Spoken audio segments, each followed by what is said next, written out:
자, 그러면은 10월 12일이래요. 고, 네, 9일차 수업입니다.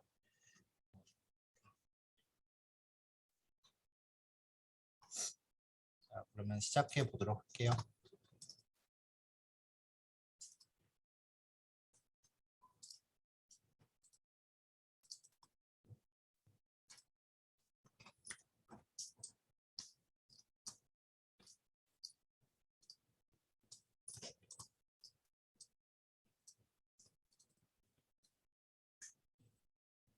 자, 지난 시간에 이제 클래스와 객체라고 하는 부분에 대해서 말씀을 드렸었어요. 텀이 좀 길긴 한데. 그럼 이제 요만큼에서 했던 내용들을 이제 다시 한번 곱씹어 보면은요.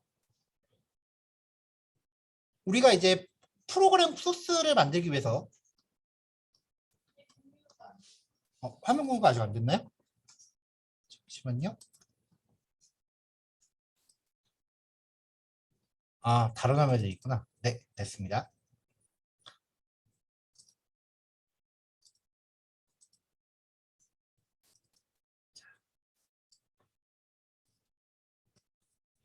자, 프로그래밍을 하기 위해서 이제 먼저 언어라는 거를 이제 사용을 하는데 우리는 이걸 자바스크립트를 이제 선정을 하고 있어요.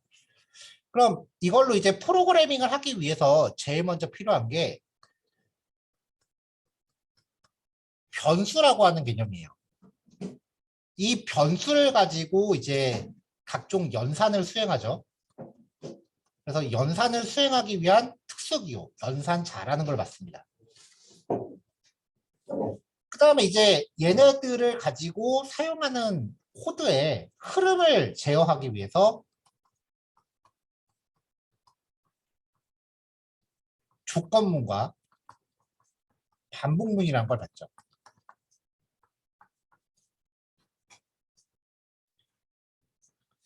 자, 요거하고 또 별도로 자료 구조라는 개념을 봤었어요. 자료 구조는 배열과 제이슨 요것들을 봤죠. 자, 보통 이제 이런 것들을 가지고 어떤 그 문제 해결을 진행을 하는데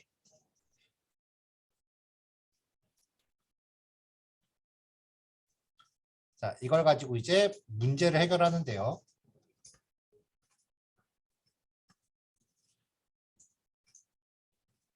비슷한 유형의 문제들을 해결하기 위해서 매번 같은 코드가 등장하는 거는 효율적이지 못하니까 이제 코드를 재사용하는 기법들이 등장을 합니다. 이 코드의 재사용 기법 중에 첫 번째가 함수였죠. 함수가 세분화된 개념이 이제 일반 함수, 그 다음에 익명 함수,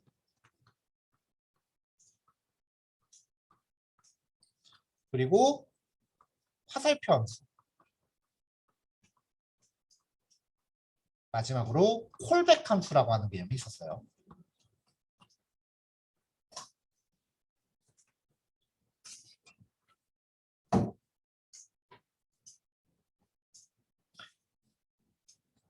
추가적으로 여기 함수를 이야기할 때 사실 더 이야기를 한다라고 하면 여기에 이제 재귀함수라는 개념하고요. 그 다음에 클로저라고 하는 개념. 이 두 가지 개념이 추가가 되면 완벽한데 재귀함수하고 클로저부터는 많이들 못 견뎌 하시더라고요. 그 난이도가 너무 세갖고. 가지고 요 얘기는 자주 쓰이는 것도 아니기 때문에 요 두 가지는 제가 난이도 조절상 이야기를 배제하고 진행을 했어요. 요 키워드는 한번 따로 메모해 놓으셨다가 혹시 나중에 기회가 되시면은 살펴보시면 좋을 것 같은데 진짜로 웬만해서는 잘 안 써요.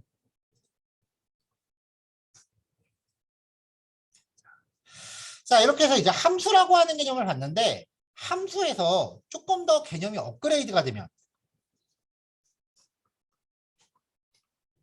클래스와 객체라고 하는 개념으로 이제 발전을 합니다. 우리가 여기까지 이제 지난주에 봤죠.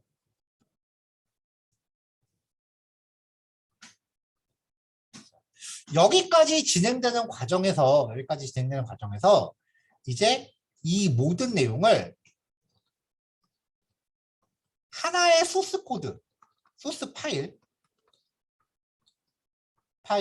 작성을 했어요. 지금까지는. 근데 우리가 지금 다루고 있는 이 모든 내용들은요. 궁극적으로는 웹페이지를 제작하기 위해 1차적으로요. 뭐 나중에 백엔드도 가능하긴 하지만 결국은 이제 하나의 소스 파일 안에 작성한다라는 게 HTML 파일 안에서 작성이 돼야 돼요. 그러면은 비슷한 기능을 갖는 페이지가 여러 개가 있다라고 하면은 HTML 파일마다 소스 코드를 계속 복사 붙여넣기 해야 돼요.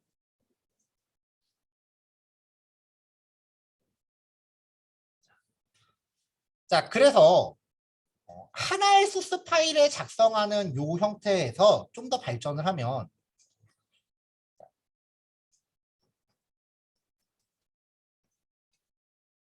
부속품으로 사용될 소스 코드를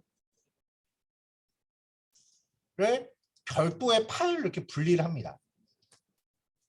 1.js, 2.js 이런 식으로 별도의 파일로 이렇게 분리를 해요. 그 다음에 내가 만들 프로그램 app.js일 수도 있고요. 아니면 뭐 app.html일 수도 있습니다. 앱이라는 파일 이름은 제가 임의로 정한 거예요, 지금. 여기서 이제 매번 똑같은 소스를 파일마다 달고 다니는 게 아니라 미리 분리해 놓은 이 소스 파일들 중에 필요한 기능들을 이렇게 조립을 해요.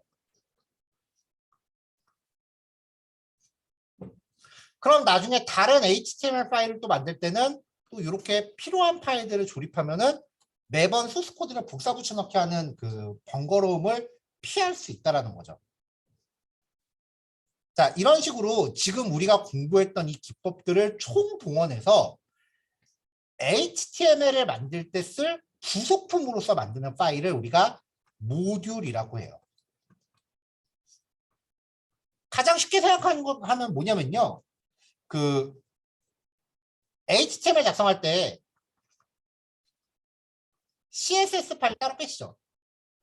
이거 이렇게 참조해서 쓰잖아요. 그럼 이 CSS도 하나의 모듈이에요. 재사용을 위해서 분리해 놓은 파일 단위를 모듈이라고 해요. CSS 작성할 때 어떤 분들은 그냥 style.css 한 다음에 사이트 전체 내용을 거기다 다 적용하시는 경우도 있고요. 아니면은 이 CSS 자체를 용도로 나누시는 분들도 있어요. header.css, footer.css 이런 식으로요. 그럼 페이지 만들 때 필요한 파일만 갖다 쓸 수 있겠죠. 그게 모듈 개념이에요.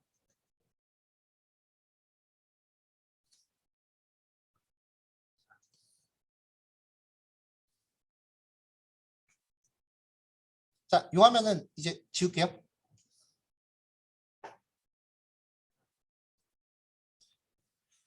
자, HTML 파일에서의 모듈 작업은요. 모듈 처리는 스크립트라는 태그를 사용합니다.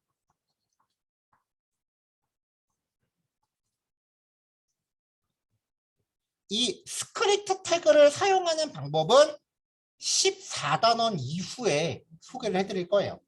우리는 아직 HTML하고 같이 나가려면은 조금 남았어요. 자, 자바스크립트 파일끼리의 모듈 처리는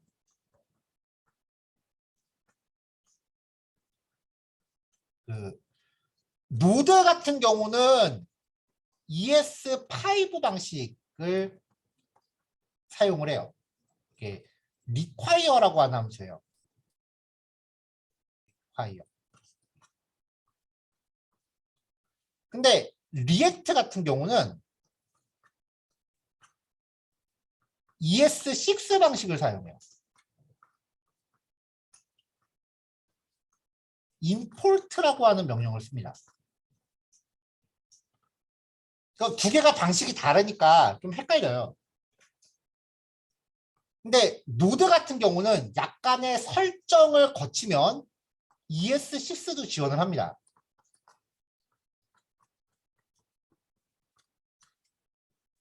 자, 그러면 좀 범용적으로 봤을 때 ES6 방식으로 공부해야 되는 게 낫겠죠?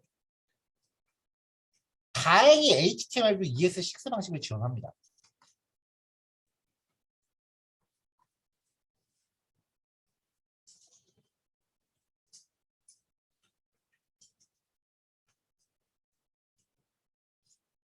자, 그래서 ES6 방식으로 모듈화 하는 거에 대해서 이제 소개를 해드릴 거예요.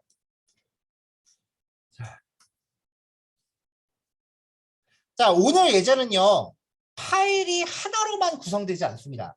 요 10단원은 제가 저번에 미리 들어서 오늘 따로 카톡에 올려드리진 않았어요. 아마 그 카톡 대화방 보시면 남아있을 거예요. 마이 모듈 1이라는 예제와 1번 파일이 결합돼서 예제 하나예요. 마이 모듈 2와 2번 파일이 결합돼서 예제 하나고요. 마이 모듈 3, 4와 3번 파일이 결합돼서 예제 하나입니다.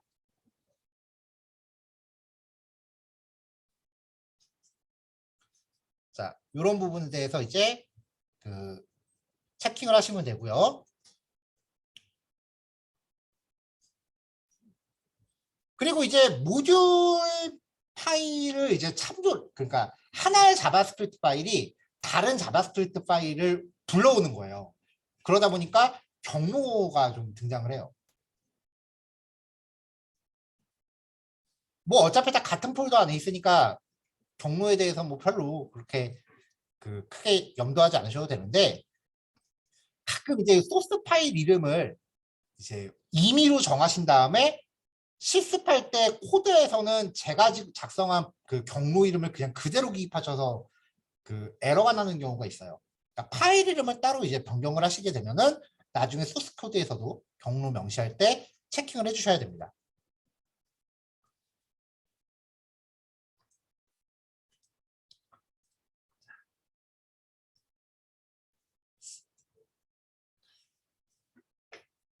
자, 그 다음에 이제부터는 그 폴더 구성에 대해서도 조금 신경을 써주셔야 돼요. 자, 먼저 비주얼 스튜디오를 사용하실 때 만약에 왼쪽에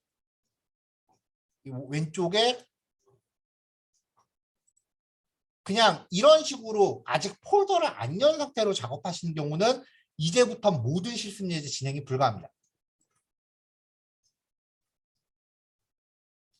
반드시 여러분들의 작업 폴더를 열어주세요. 비주얼 스튜디오 폴더 열기 하셔서 여러분들의 작업 폴더를 하나 열어주세요.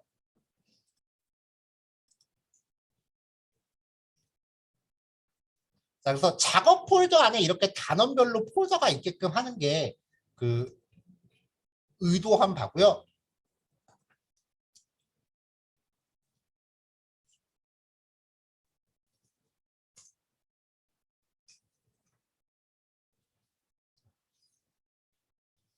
자, 이 비주얼 스튜디오로 열고 있는 작업 폴더는 웹사이트의 루트 폴더.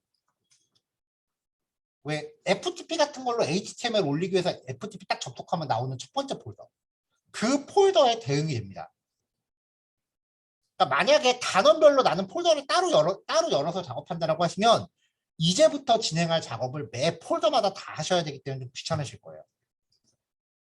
자, 뭘 하냐면요.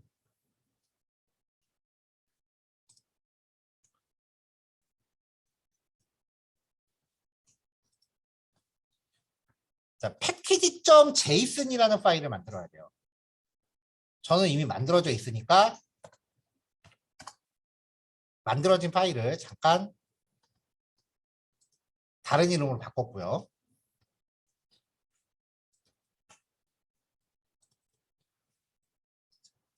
폴더 상에서 여러분들의 작업 폴더로 접근하신 다음에 이 폴더 위치에서 명령 프롬프트를 여세요. 명령 프롬프트 여시는 방법 전에 한번 말씀드렸는데 다시 한번 말씀드려보면요. 첫날에 갖고 가물가물하시죠? 자, 여기 윈도우 폴더 주소 표시줄 이 오른쪽 가장자리를 누르시고 이렇게 입력할 수 있게 바뀌잖아요. 여기 있는 걸 다 지운 다음에 여기서 cmd라고 입력하고 엔터 치시면 돼요. 자, 그럼 이렇게 생기고요. 비주얼 스튜디오를 사용하는 경우에 한해서 두 번째 방법은요. 터미널 메뉴 밑에서 새 터미널이라는 항목을 누르시는 거예요. 그러면 비주얼 스튜디오 상태에서 이렇게 열립니다.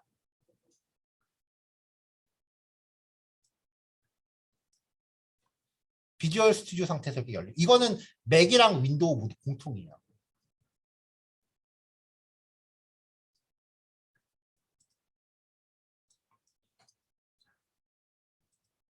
자, 근데 윈도우를 사용하시는 분들 중에 맥은 이렇게 하시면 끝나는데 맥은 이렇게 열면 끝나는데 윈도우를 쓰시는 분들 중에 이 비주얼 스튜디오를 열었더니 윈도우즈 파워쉘이라고 뜨시는 경우가 있어요.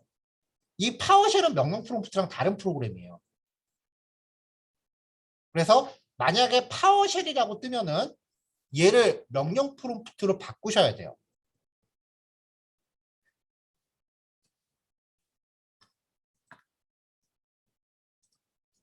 자, 그래서 비주얼 스튜디오의 설정 메뉴로 갑니다. 설정. 오른쪽 요 버튼들 중에 제일 밑에 보시면 톱니바퀴 있어요. 거기서 설정으로 들어가시고요.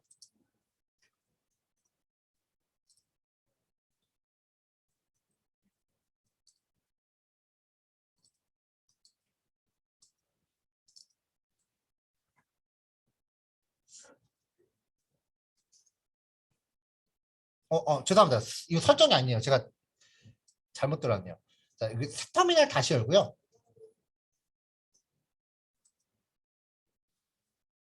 자, 여기 새 터미널 다시 여시고 여기 오른쪽 상단에 보시면 플러스 버튼 옆에 아래쪽 방향 화살표가 하나 있어요.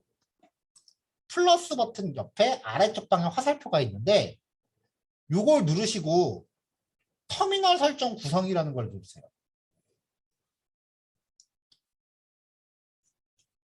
요거는 한 번만 설정해 놓으시면 그 다음부터는 따로 안 만져도 되기 때문에 따로 메모만 해 놓으시면 돼요. 플러스 버튼 밑에 옆에 있는 화살표 누르시고 터미널 설정 구성. 네, 그럼 여기서 이렇게 바로 뜨거든요.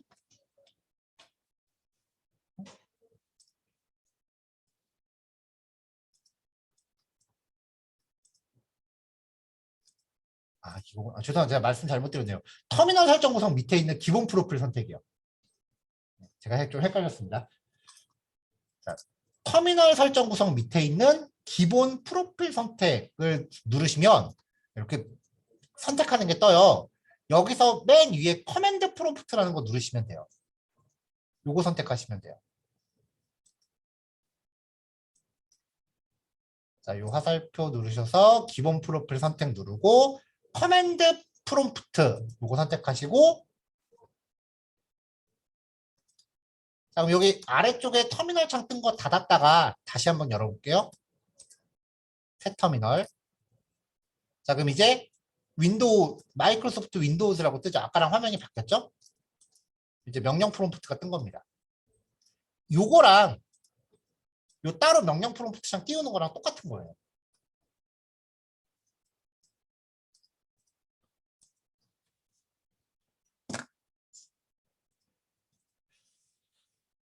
비주얼 스튜디오로 열면은요.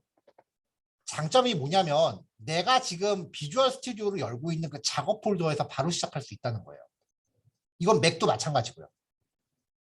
일일이 폴더 찾아다니지 않아도 된다는 장점은 좀 있어요. 자, 여기서 이제 뭘 하냐면요. 여기서 npm 한 칸 띄고 init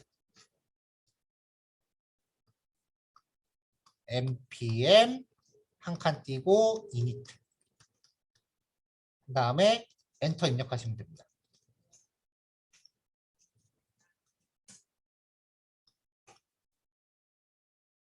자, 그러면 이제 어떤 몇 가지 절차가 진행되는데요.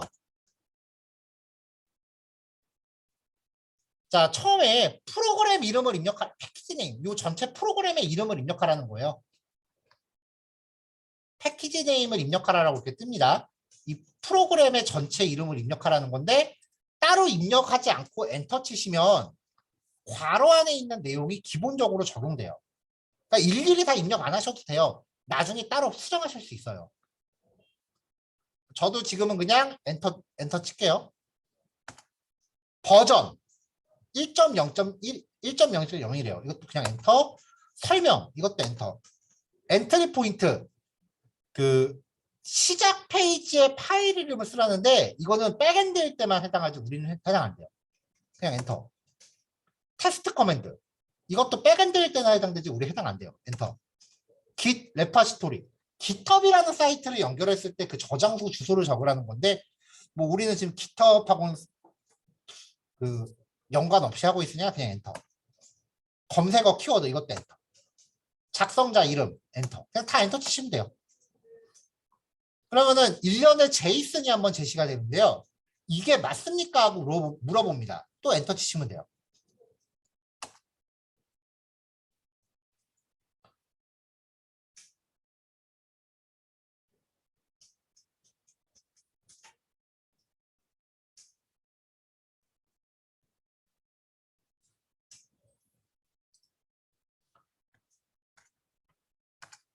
자, 그러면 이제 정상적인 경우에 패키지.json이라는 이름의 파일이 작업 폴더에 생성이 됩니다. 그리고 그 파일을 열어보면은 네, 이렇게 돼 있을 거예요. 여기 안에 들어가는 내용은 그냥 여러분들이 따로 수정하셔도 돼요. 이 내용들을 따로 수정하셔도 돼요.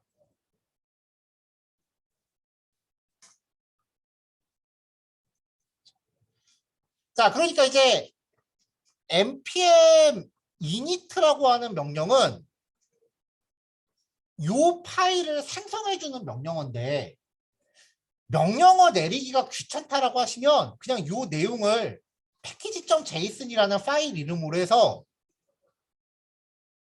그냥 여기 작업 폴더에다 직접 만드셔도 돼요.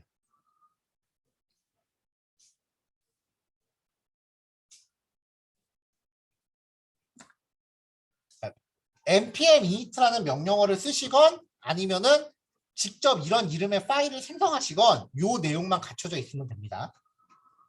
그 다음에 한 줄을 직접 넣으셔야 되는데요. 위치는 상관없습니다. 어느 위치에 넣으셔도 상관없고요. 타입 콜론 모듈이라고 하는 이 값만 직접 한번 기입을 해주세요.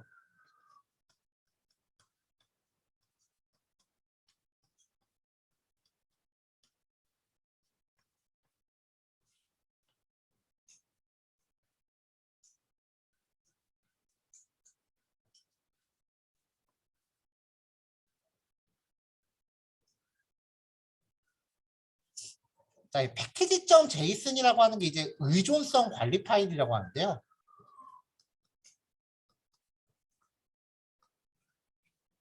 이 파일의 본격적인 역할과 npm 명령어의 그 디테일한 기능은 19단원 라이브러리 사용하기라고 하는 단원에서 말씀을 드릴 거예요. 지금 하고자 하는 얘기는요.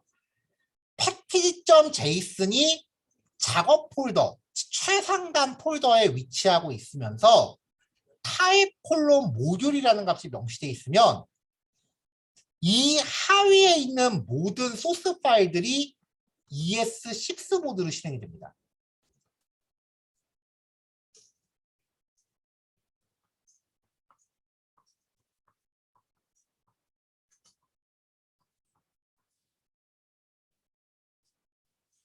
걱정 안 하셔도 돼요. 우리 여태까지 했었던 모든 소스 파일은 요거 있어도 실행되는데 지장이 없어요.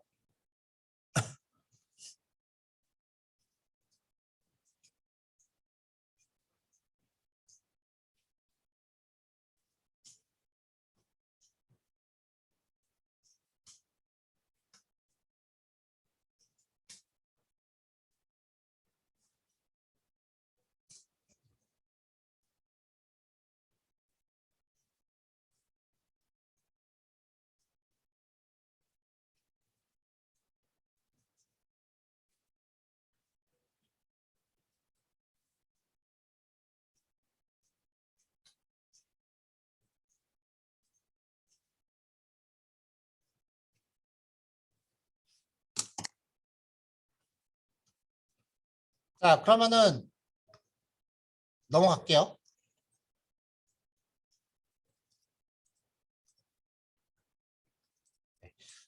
요 구문은요, 지금은 신경 안 써도 됩니다.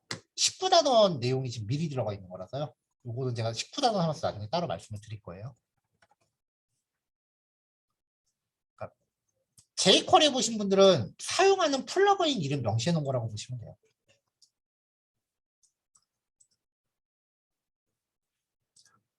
자, 그럼 10단원 코드부터 볼게요.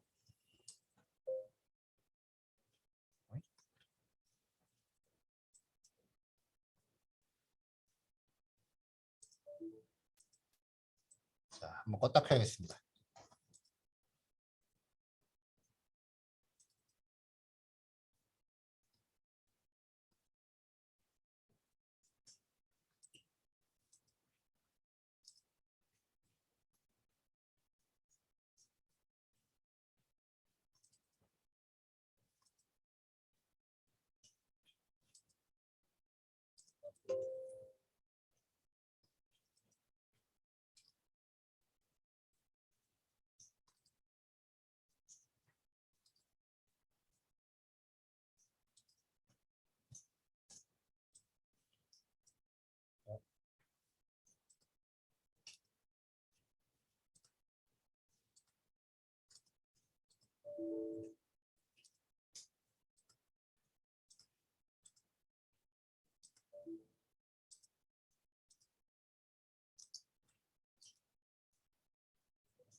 파일이 하나 깨졌네요.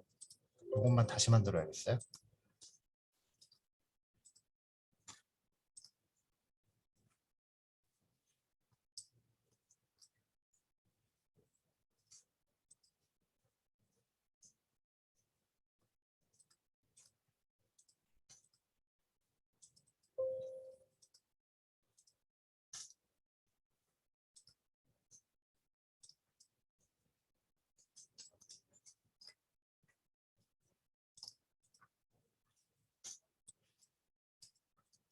잠시만요. 외장하드를 좀 뺐다 끼겠습니다.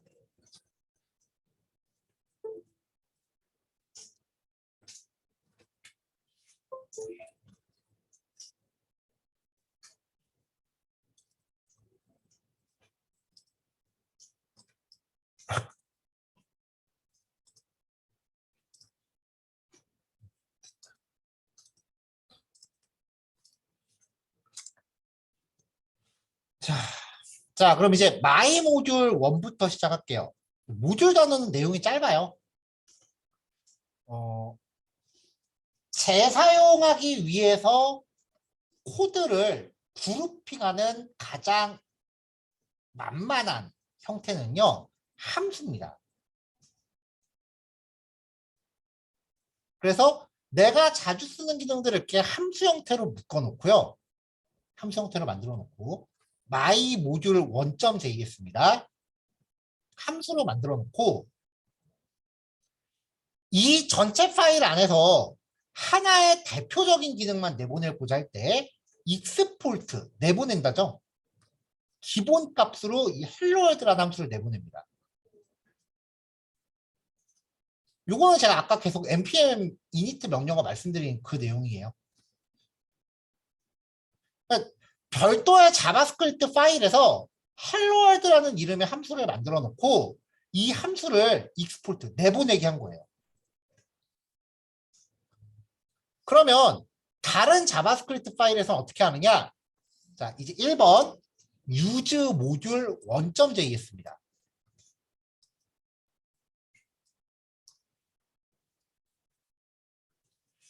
자, import 가져온다죠. export가 내보내기고 import가 가져오기잖아요. my1이라고 하는 기능을 가져오는데 그 기능을 같은 폴더 안에 my module 1.js에서 가져옵니다. 그러면 이 파일에서 지금 내보내고 있는 기능이 헬로월드잖아요. 이 헬로월드에서 내보내는 기능을 my1이라는 이름으로 다 받는 거예요. 그러면 이제 my1은 얘가 되는 거죠.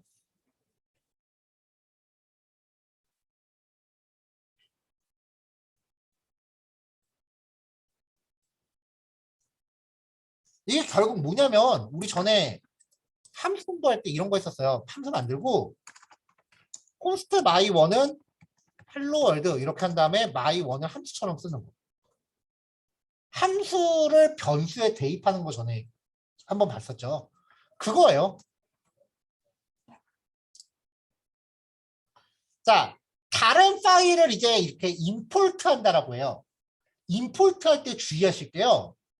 같은 폴더 안에 있는 파일을 가져올 때 앞에 점 슬래시, 이미지 파일 같은 거 가져올 때 이거 점 슬래시 붙여도 그만 안 붙여도 그만이잖아요. 자바스크립트 파일끼리는 무조건 붙여야 돼요. 왜냐면 이 우리가 지금 요 전반적으로 하고 있는 게 노드.js 기반으로 지금 자바스크립트를 보고 있는 거거든요. 그러니까 노드.js랑 일반적인 웹브라우저, 웹사이트용이 자바스크립트를 갖고 있는데 각각 이렇게 돼 있어요. 영역이. 그래서 이 공통적인 부분을 지금 보고 있는 거예요. 공통적인 부분. 근데 노드.js 같은 경우는요. 기본적으로 이 노드 안에 내장되어 있는 기본 모듈들이 좀 있어요. 그래서 여기 앞에 점 슬래시가 안 붙으면은 노드.js에 탑재되어 있는 기본 모듈에서 검색을 해요. 같은 폴더 안에 있는 파일을 찾는 게 아니라 C 드라이브 밑에 프로그램 파일스 밑에 노드.js에 깔려있는 거기서 검색을 해요. 그러니까 엉뚱한 폴더 가서 찾아야 되니까 반드시 점 슬래시가 붙어야 돼요. 자, 이 모듈 파일은요. 오른쪽에 있는 이 프로그램의 부속품이기 때문에 얘는 독립적으로 실행해봐야 아무 결과 안 나옵니다. 실행은 반드시 얘로 하셔야 됩니다. 얘로요.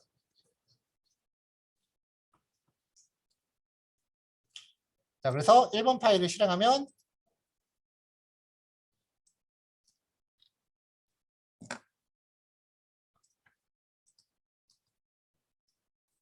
잠시만요.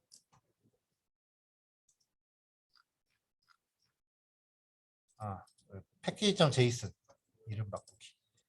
네, 제가 아까 이름을 딴 걸로 바꿔놓고 되돌려 놓지 않았어요. 자, 다시 런. 네, 그럼 이렇게 헬로월드가 나오죠. 그러니까 얘가 다른 파일을 콜한 거예요.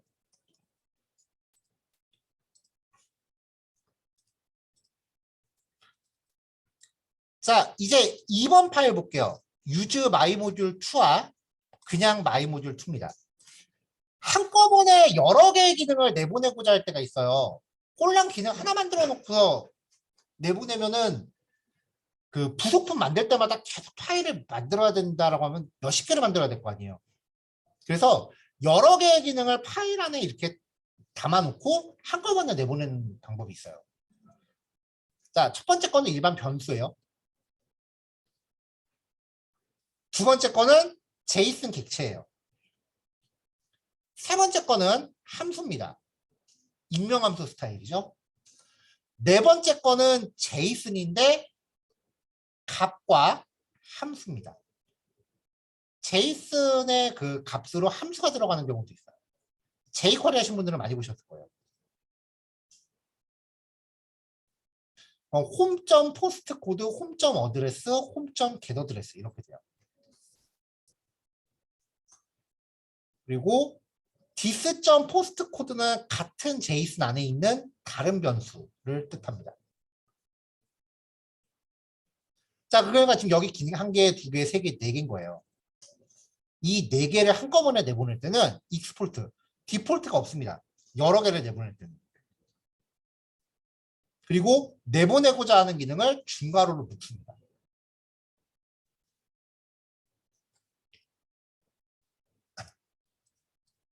그러면 이렇게 여러 개의 기능을 한꺼번에 내보낼 때는요.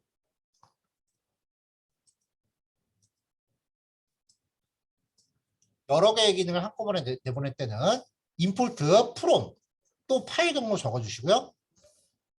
자, 이렇게 내보내는 얘네들을 똑같이 받으시면 돼요. 순서는 뒤섞여도 되거든요. 그러면 이름이 똑같은 애들이 이렇게 매핑이 돼요.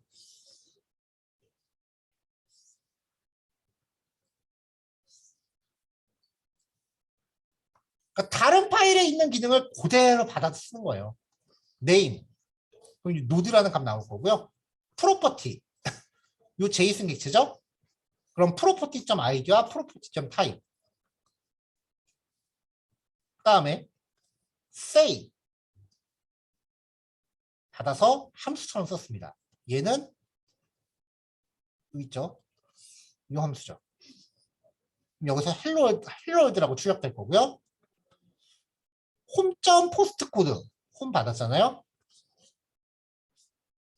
얘죠? 포스트 코드 홈.어드레스 홈.get어드레스는 문자열을 출력하는 함수죠.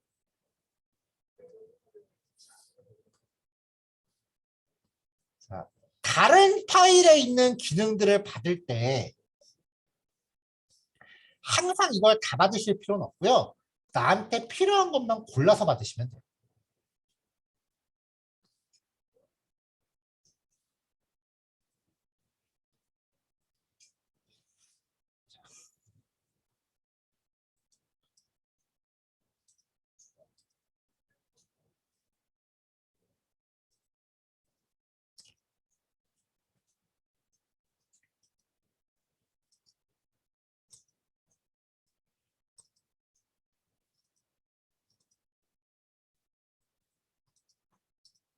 자, 일단 1교시 여기까지만 하죠. 뭐 시간 다 됐으니까요. 요거 내용이 많지 않으니까 8시까지는 충분히 정리 가능하실 것 같고요.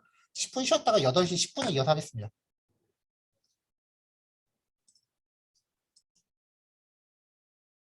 자, 넘어가겠습니다.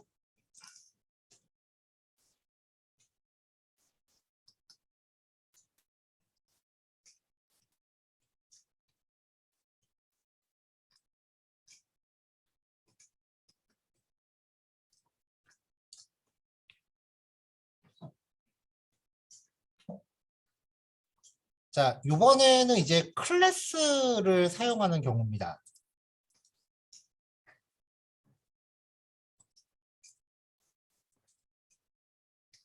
자, 클래스를 하나 만들었어요. 이제 생성자 함수가 들어있어요. 생성자는 이 클래스의 객체를 만들면 자동으로 실행되는 함수라고 했었죠. 클래스를 만드는 이유는 여러 개의 함수를 그룹화하기 위함이에요. 여기에 say라고 하는 함수 하나를 포함시켰습니다. 그래서 이 클래스 자체를 익스포트 시키는데 3번하고 4번이 보면은요, 내용이 똑같아요. 거의 비슷해요. 3번하고 4번하고요. 마이모듈 3 같은 경우는 age와 name이라는 두 개의 멤버 변수가 들어있고요. 생성자가 실행되면서 age에는 20, name에는 node라는 값을 넣습니다. 원래는 이렇게 생성자에서 고정된 값을 넣는 게 아니라 파라미터를 이렇게 생성자에 정의한 다음에 이쪽에서 뭐 A, B 이런 식으로 파라미터를 정의하면 이 전달받은 파라미터를 변수에다 이렇게 넣어주는 개념이었어요. 그런데 너무 복잡하게 안 하고 그냥 이렇게 그냥 고정된 값을 넣습니다. 자, 그 다음에 say라는 함수를 만들었는데 여기서는 자기가 갖고 있는 이 변수값 두 개를 묶어서 한꺼번에 출력을 합니다. 그리고 이 클래스 자체를 내보내게 했어요. 그러면 3번 파일에서 이제 myModule 3.js라고 하는 파일의 기능을 my3이라고 받아요. 중괄호가 있으면은 한꺼번에 여러 개를 내보낸 거에서 일부 혹은 전체를 받는 건데 중괄호가 없으면 디폴트로 적용된 대표 기능 하나를 받는 거예요. 자, 이렇게 해서 클래스를 my3라고 하는 이름으로 받았는데 클래스는 요 자체로는 아무런 역할이 없어요. 반드시 new라는 키워드를 붙여서 객체를 만들어 줘야만 합니다. 그러면 이 모듈 obj라고 하는 요거 안에 이 안에 있는 모든 기능들이 내장되는 거죠. 그래서 say라는 함수로 호출했고요. 자, 요번에는 my 모듈 4를 가져왔는데요. 이번에는 내보내기 할 때 new에서 매번 객체를 만들어서 쓰는 건 좀 번거로우니까 내보낼 때부터 객체를 만들어서 내보냈어요. 그러면은 요 my폰은 new hello world new가 붙었으니까 이 안에 있는 모든 기능이 다 활성화가 된 상태로 나가는 거죠. 그러면 얘를 다짜고짜 바로 쓰면 되죠. 이 마지막 패턴이 가장 일반적으로 많이 쓰이는 패턴이에요. 자, 근데 이제 이렇게 코드가 나눠지면은요, 거의 대부분의 경우 이쪽은 여러분들이 만드시질 않아요. 만약에 우리가 리액트를 한다 그러면은 리액트 자체에 이렇게 이런 과정을 거쳐서 만들어진 모듈들이 되게 많이 내장이 돼 있고요. 그리고 뭐 이미지 슬라이드라던가 동영상 재생이라던가 그런 어떤 특정 목적을 갖고서 우리가 인터넷에 있는 코드를 내려받아서 쓸 때가 있어요. 그때도 이런 단위로 배포가 되기 때문에 배포된 파일을 다운받아서 쓰려면은 이 과정을 거쳐서 쓰는 거예요. 그러니까 지금 여기가 나고요. 여기는 인터넷에 있는 어떤 오픈소스가 되는 거죠.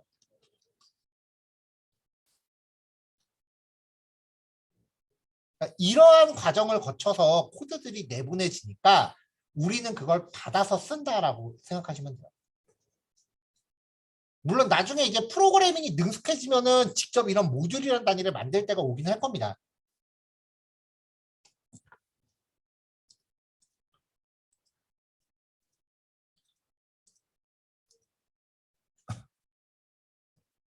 자, 그래서 예를 들어서 이제 리액트 코드를 보면은 맨 윗부분에 이런 식으로 이제 임포트라는 거를 다 해갖고 와요. 여기 앞에 보면은 점 슬래시나 그런 상대 경로에 대한 게 안 잡혀 있죠. 이거는 전부 리액트에 내장돼 있는 걸 갖고 오는 거예요. 얘는 지금 상대 경로로 돼 있죠. 이거는 직접 만든 걸 가져오는 거예요. 얘도 내장돼 있는 거 가져오는 거고 얘는 직접 만든 거 가져오는 거고. 이런 식으로 이제 다른 소스 파일을 참조하는 과정인데요. 그러니까 오늘 이제 살펴보신 내용에서 제일 중요한 거는 이 import라고 하는 요 명령을 통해서 따로 작성돼 있는 별도의 자바스크립트 파일의 기능을 가져온다.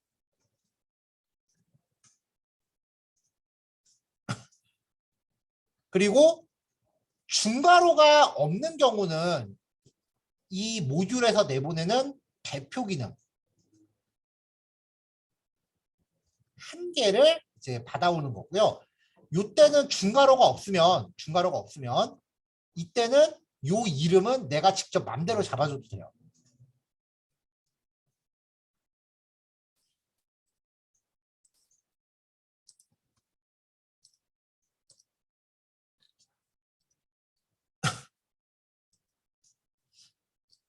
자, 하지만 이렇게 중괄호가 적용돼 있는 경우에는 이 모듈에서 한꺼번에 여러 개의 기능을 내보내고 있는 건데 그 중에 나한테 필요한 몇 가지만 골라서 활성화시키는 거예요.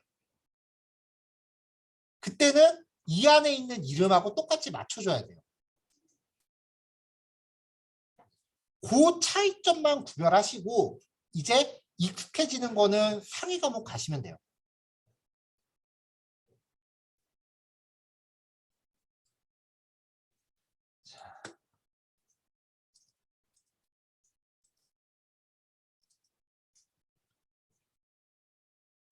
자, 뭐 그 정도로 정리를 할게요.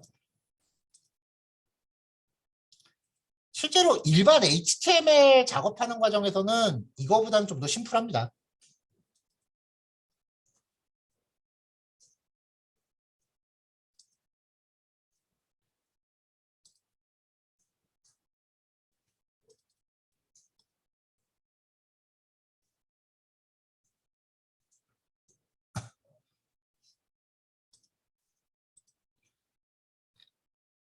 자, 그럼 10단원은 이 정도로 마무리를 하고요. 그 다음에 11단원으로 넘어갈게요.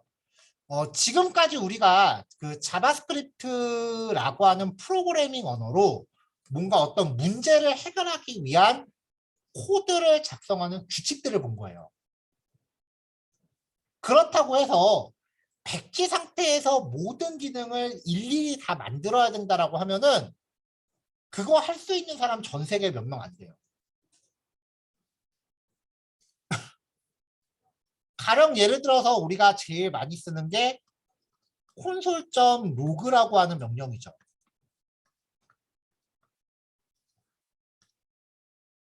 점이 있으니까 점 왼쪽 거는 무조건 객체입니다. 점 오른쪽에 함수 형태로 호출하니까 얘는 함수 혹은 메서드라고 부르죠. 이런 거를 만들려면 어디에선가 이 콘솔이라고 하는 애가 먼저 콘스트 콘솔은 new 하면서 클래스 이름이 뭔지는 모르겠어요. 공개가 안 돼 있으니까. 이렇게 만들어줘야 돼요. 그리고 이게 가능하려면 요 클래스도 먼저 만들어져 있어야 돼요. 근데 우리는 이런 거 한 적이 없다고요. 그냥 있는 거 쓰는 거잖아요. 명령어구나라고 생각하고 썼잖아요. 근데 우리가 이걸 쓰려면은 조금 전에 말씀드린 이 두 가지 과정이 선행돼야 되는데 이걸 아무도 한 적이 없다고요. 왜냐? 자바스크립트라고 하는 언어 안에 보편적으로 사용되는 기능들이 보편적으로 쓰이는 기능들이 내장돼 있어요.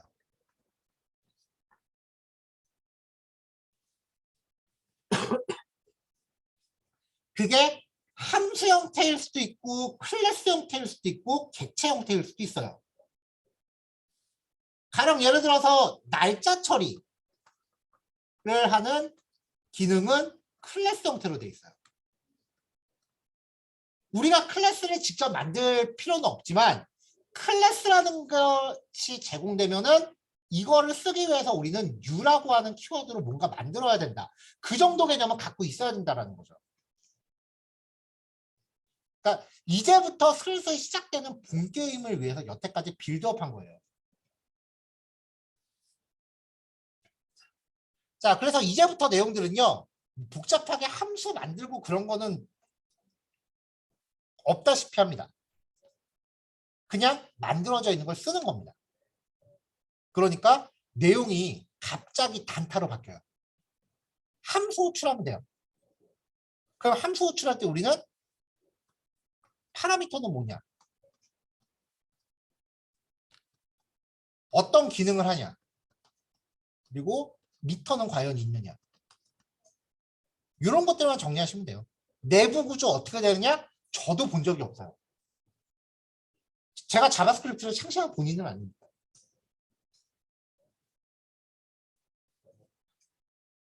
자, 그래서 이제 몇 가지 대표적인 기능들 쭉 정리해서 가져왔는데요. 분량이 좀 많죠.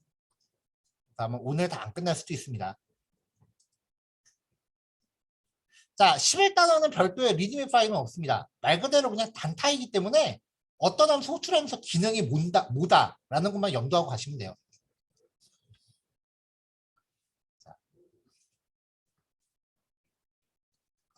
자, 숫자가 아닌 상태를 NaN이라고 합니다. 몇 번 말씀드렸었어요? not a number예요. NOTANUMBER.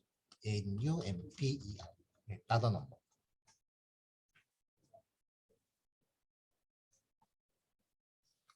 자바스크립트 내장 함수 중에 isNan이라고 하는 건요. 파라미터로 전달된 값이 nan이면 true. 즉 숫자가 아니면 참. 그렇지 않을 경우 숫자가 맞다면 false를 반환합니다. 이거 가끔 헷갈려 하시는 분들 계세요. 왜냐면은 의미가 역으로 뒤집히거든요. 숫자가 아니면 true, 숫자가 맞다면 false. 혹은 숫자로 변환 가능한 형식이면은 false예요. 숫자가 맞은 거랑 숫자로 변환 가능한 거를 등급으로 쳐요. 자, 자바스크립트의 모든 값들은 같다는 연산, equal 2개나 equal 3개로 판단이 가능한데 nan 같은 경우는 equal로 판단이 안 돼서 이걸 별도로 판단하는 함수가 있습니다.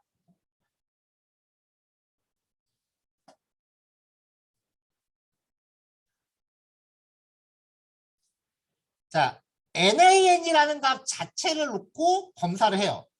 isNan으로요. nan이 맞는지를 검사하는 건데 nan을 줬으니까 참이 나온 거죠. undefined, 정의되지 않은 값이죠. 얘도 숫자는 아니니까 참이에요. 그 다음에 제이슨 객체.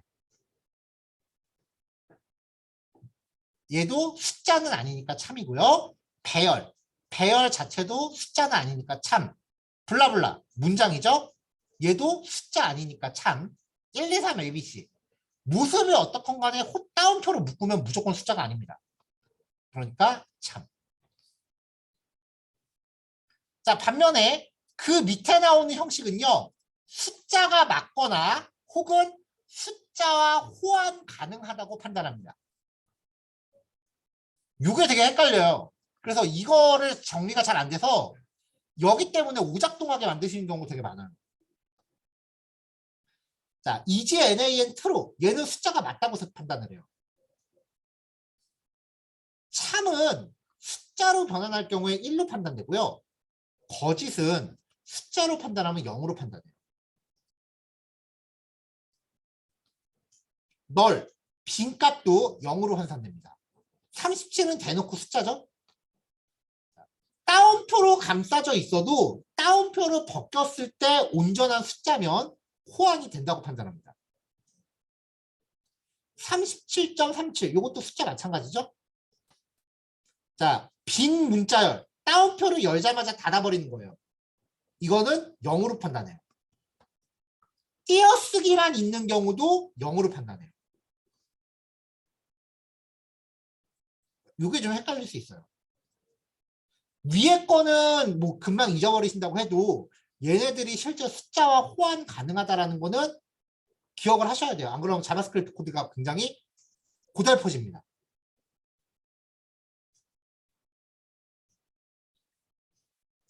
자, HTML에서 인풋 태그를 넣어요.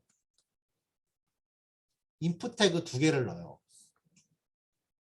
여기에다가 주문 수량을 A라는 상품과 B라는 상품이 있는데 각각 주문 수량을 입력받겠다고 가정하죠. 5개, 얘는 7개. 그러면 전체 주문 수량은 12개여야 하는데 사용자가 입력한 모든 값은 기본적으로 문자열입니다.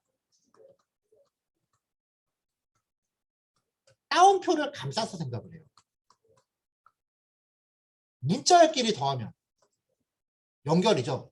그러니까 결과는 12개가 아니라 57이 돼요.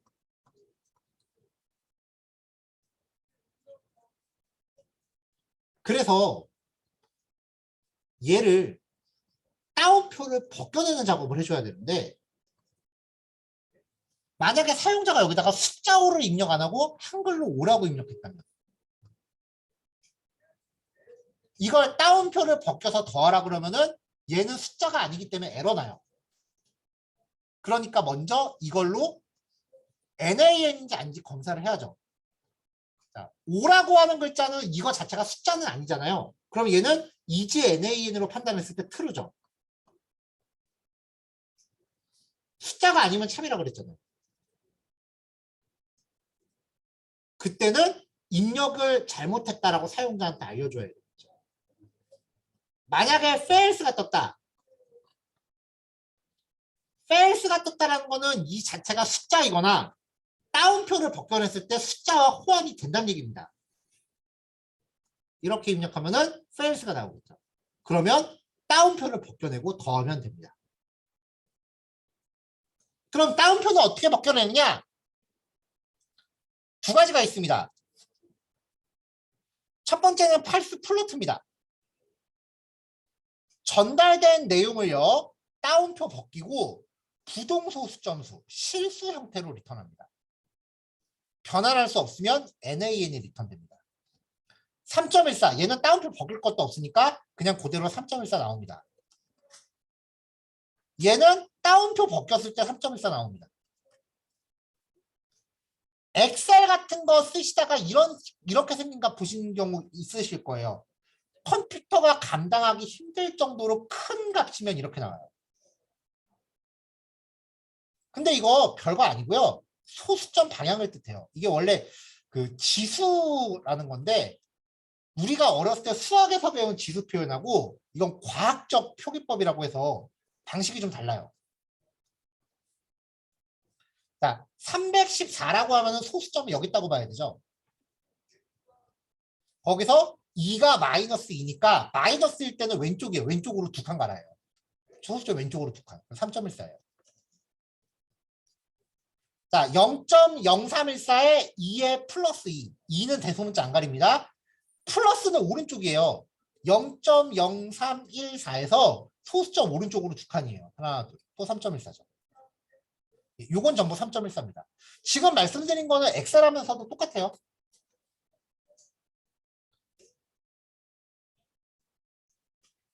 자, 그 다음 true, false. 요거는 실수로 반환이 안 되니까 NaN이 떨어지고요. FFE. 요것도 글자가 위주니까 NaN. 변환할 수 없다라고 떨어집니다.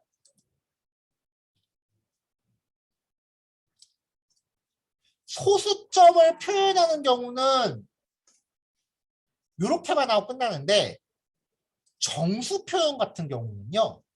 진법 표현이 같이 들어가요. 물론 대부분의 경우 십진법이지만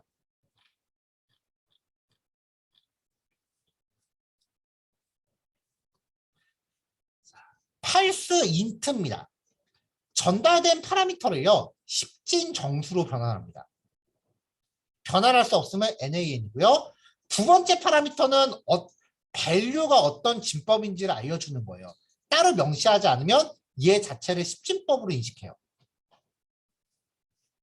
value가 문자열일 때 선행 공백은 무시합니다. 여기 보면 앞에 공백이 하나씩 있는데 이 띄어쓰기 앞에 있는 띄어쓰기들은 무시해요. 얘가 변환 패턴이 되게 웃긴데요. 숫자 더하기 글자 형태의 문자열은 숫자 부분만 취합합니다. 글자 더하기 숫자 형태의 문자열은 변환 못합니다. 소수점을 포함하고 있으면 정수 부분만 취합니다. false it는 정말 많이 쓰는 기능이기 때문에 이 규칙들은 다 빼고 계셔야 돼요.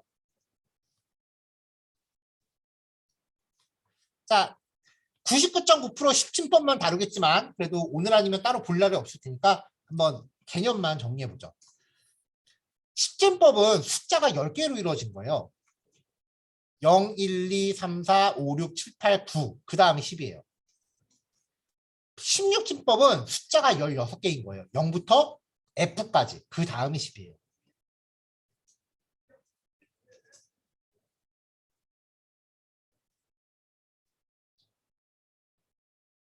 가령 예를 들어서 우리 RGB 표기법에서 샵 FF00FF 이런 식으로 값 많이 쓰시죠. 요게 빨강이잖아요. 그럼 얘는 16진법 FF예요. 16진법 FF를 10진수로 바뀌면 255예요. 그래서 이걸 다르게 쓰면 255, 0, 255가 되죠. 이게 색상표기예요.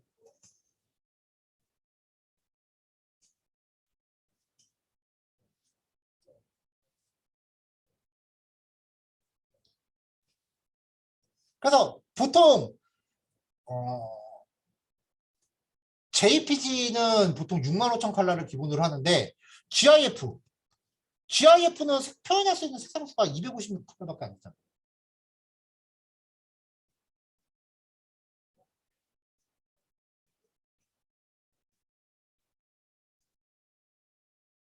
그래서 원래 우리가 웹에서 표현할 수 있는 색깔은요, 빨간색 같은 경우에 256 컬러 기준.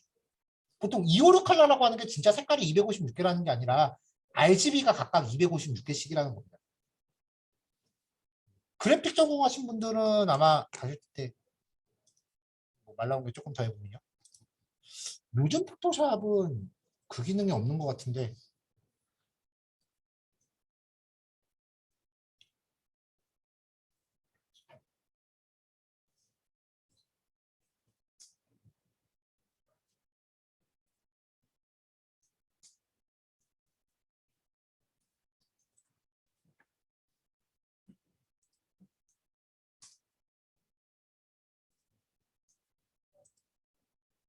여기 있구나.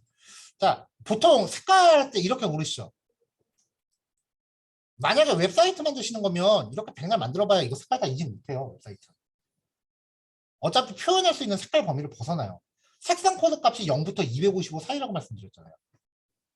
온리 웹 칼라 요거 키시면 색깔이 250, 256 단계로 단순화됩니다. 이렇게 하고 하셔야 웹에서 인지하지 이렇게 하고 색깔 쓰시면 어차피 웹브라우저는 표현 못해요. 표현할 수 있는 색상 코드 값이 없어요. 그래서 여기서 이렇게 색깔 만지면 여기 색깔 이렇게 바뀌잖아요. 근데 포토샵에선 이렇게 표현하지만 실제 웹에선 여기 옆에 있는 이 느낌표 요거 누르시면 웹 색깔로 바뀌어요. 그러니까 이렇게 다 하시는 거 인쇄물이 아니면 사실 의미 없어요. 색상 코드 자체가 지원을 못해요.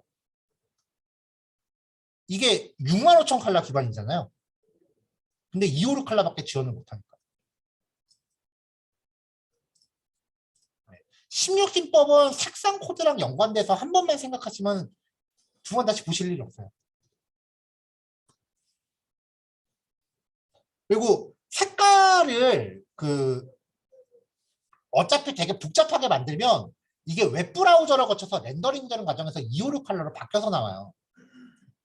근데 이게 색깔을 되게 복잡하게 만드시면은 그 과정에서 쓸데없이 용량만 늘어요. 그래서 웹용 이미지 제작하실 때는 온리 웹 칼라 키고 하시는 게 좋아요. 그래서 뭐지? 뭐 요즘 이제 웹사이트 제작할 때 사실 이런 거 다 만들잖아요.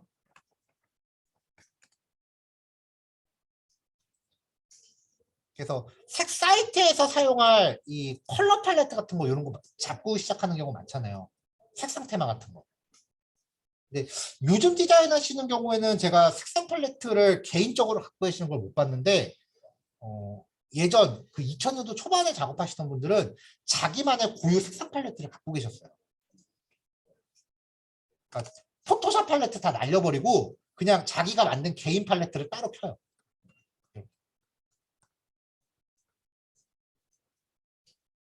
이런 식으로. 그래서 초기 모바일 디자인 하시는 분들이 많이 그랬는데 왜냐면은 제조사 LCD마다 표현할 수 있는 색상이 미묘하게 차이가 나요. 그래서 그걸 본인이 핸드폰 쫙 깔아놓고 다 테스트해갖고 그 제조사별로 그 잘 보이는 색상들을 추려놓으신 팔레트들. 디자인 되게 오래 하신 분들은 갖고 계세요. 자, 아는 형이 갖고 있어서 예전에 삼성 팔레트랑 LG 팔레트를 받았었는데 어디 있는지 모르겠네요.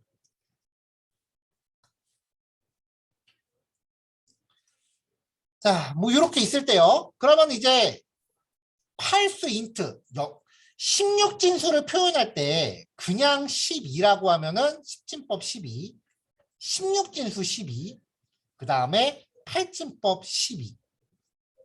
이거를 전부 10진수로 환산하면 10, 12, 18이 됩니다. 근데 그냥 12, 12, 10이라고 하면은 구별이 안 되잖아요. 그래서 16진법 같은 경우는 앞에 0x를 붙여요. 8진법 같은 경우는 0, 5를 붙여요. 근데 ABCD 같은 경우는 안 붙여도 돼요. 왜냐면 알파벳까지 넘어가는 진법은 16진법밖에 없기 때문에.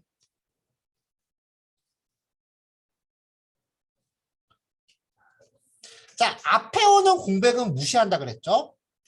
그리고 0x가 붙어요. 그러면 16진법이라는 얘기죠. 그래서 16진법에 그리고 옆에 써 있어요. 16이라고. 16진수 F를 팔스 인트 변환해서 출력해라라는 겁니다. 그럼 이 과정에서 10진법으로 바꿔서 출력해요. 그러면 15가 나오겠죠. 자, 앞에 공백 무시하고 알파벳 쓰는 거는 어차피 16진수밖에 없으니까 또 F를 출력. 자, 8진법 17. 얘도 15. 10진법 015. 015면 그냥 15죠. 15.99, 10. 인트라고 하는 거는 정수를 뜻해요. 소수점 버립니다. 15. 15, 1, 2, 3. 자, 콤마는요, 아무 의미 없어요. 문장이에요. 왜 우리 세 자리마다 콤마 찍잖아요. 그거는 문장 처리돼요. 숫자 아니에요. 자, 숫자 더하기 글자 형태는 숫자 부분만 취한다. 자, 숫자랑 글자니까 앞에서 쭉 가다가 지가 처리할 수 있을 때까지만 취해요. 15만 취하고 뒤는 버립니다. fxx 1, 2, 3 16진수래요. 그러면은 f까지는 커버가 가능한데 다음부터는 몰라요. x부터는 몰라요. 그럼 f 15. 이진법 1111 이거는 얘도 15래요. 자, 10진법 15 곱하기 3 별표도 그냥 문자열이에요. 따옴표 안에 있으면 연산자 아니에요. 그러니까 15.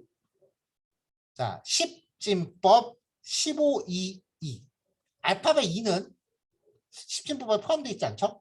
그러니까 뒤로 버려요. 15 pixel 단위가 들어있다 해도 pixel 버립니다. 15.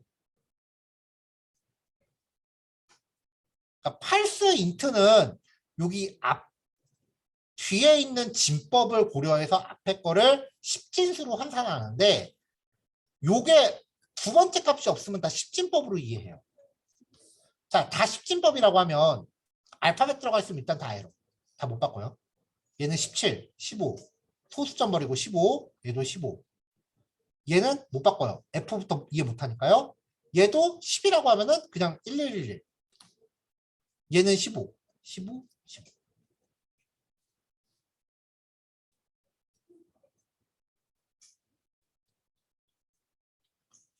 자, 밑에 거는 위에서 봤던 거에 마이너스만 붙인 겁니다. 여기 나와 있는 것들을 전부 마이너스 15로 바뀝니다. 자, 헬로. 헬로라고 하는 거는 뭐 바꿀 수도 있는 게 없죠. 그러니까 얘는 전부 숫자가 아니므로 NaN으로 바뀝니다.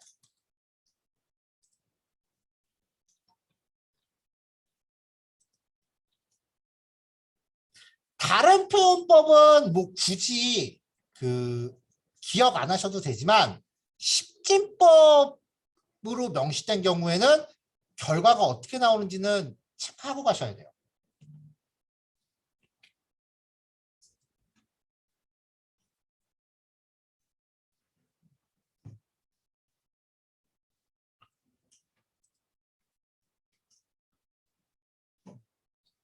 자, 요거까지 할까요?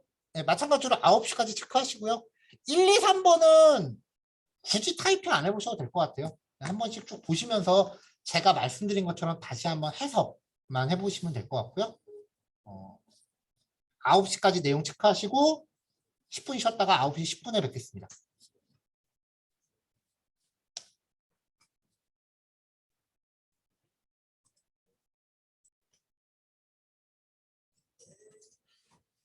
자, 요번에는 이제 URL 인코딩이라고 하는 개념인데요.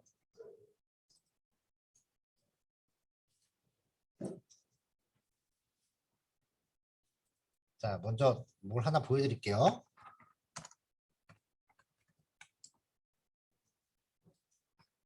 자, 제가 지금 자바스크립트라고 네이버에서 검색을 했어요. 검색을 하면은 주소에 이렇게 검색어가 포함이 되어 있는 걸 볼 수 있어요. 근데 입력한 내용이 곧이곧대로 이렇게 한글로 들어가 있죠? 자, 겉보기에는 이런데요. 결론부터 말씀드리면 인터넷 주소에는 죽었다 해도 한글 못 들어가요.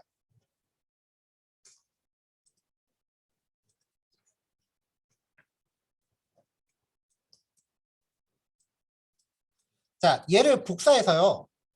제가 여기다 옮겨 볼게요.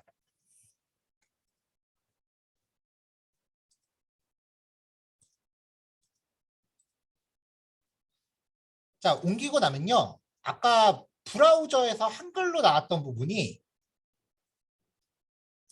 이렇게 이상한 형태로 바뀌어 있는 걸 볼 수 있어요.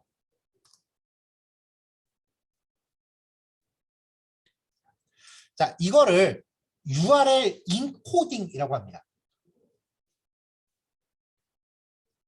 인터넷 주소에 한글을 집어넣으려면 이런 식으로 변환을 해서 넣어줘야 돼요. 크롬 브라우저 같은 경우는 이렇게 인코딩이 되어 있는 문자열을 다시 원래대로 디코딩해서 보여주는 변환 과정이 인코딩이고요. 역변환을 디코딩이라고 합니다. 이렇게 들어있는 값을 디코딩해서 보여주는 기능이 들어있기 때문에 마치 주소에 한글이 포함된 것처럼 보이는 거지 원래 인터넷 주소에는 한글이 못 들어갑니다. 왜 HTML 파일 같은 거 만들 때 파일 이름 한글로 하지 말라는 얘기 들어보신 적 있으실 거라고 생각을 해요. 만약에 파일 이름이 javascript.html이면 얘를 링크에 걸 때 href는 한 다음에 javascript.html 이렇게 링크 걸면 이게 내 컴퓨터에서는 잘 되는데 HTML 다 만들고 나서 실제로 이제 웹사이트화 시키면 FTP에 올리고 나면은 링크가 안 먹는 경우가 종종 있어요. 그게 왜 그러냐면은 파일 이름이 한글이면 링크 걸 때 이렇게 걸어야 돼요. 이렇게. 근데 이걸 우리가 만들어서 넣기가 힘들잖아요. 그러니까 한글 링크 걸면 링크를 못 찾고 깨지는 경우가 되게 많은 거예요.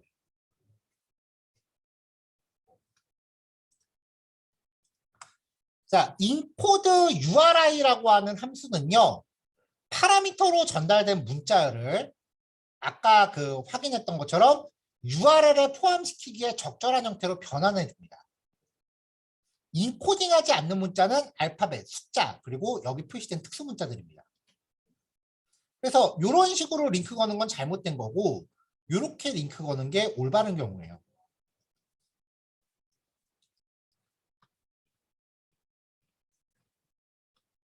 자, 그래서 이제 몇 개의 그 특수 문자들을 제가 그냥 막 넣는데요. 무작위로 넣은 거니까 실습하실 때는 뭐 무시하시고 막 넣으셔도 돼요. 자, 그 다음에 알파벳과 숫자인데 중간중간에 그 띄어쓰기 있고요. 한글입니다. 자, set 1, 2, 3, 4인데요. 얘네들을 전부 인코딩해서 결과를 리턴 받습니다. 자, 그러면 여기 띄어쓰기 같은 경우에도 이런 식으로 인코딩이 돼요.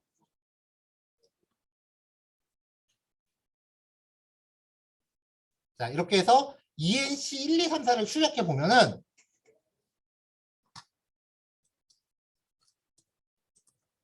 이런 식으로 이제 인코딩된 문자 값을 확인할 수 있고요. 여기 보시면 특수 문자는 거의 변환이 안 됐죠? 자, ENC 1, 2, 3, 4를 출력을 해봤는데 그걸 다시 디코드 URI라고 하는 함수에다 전달하면 다시 원본 값으로 역변환해 줍니다.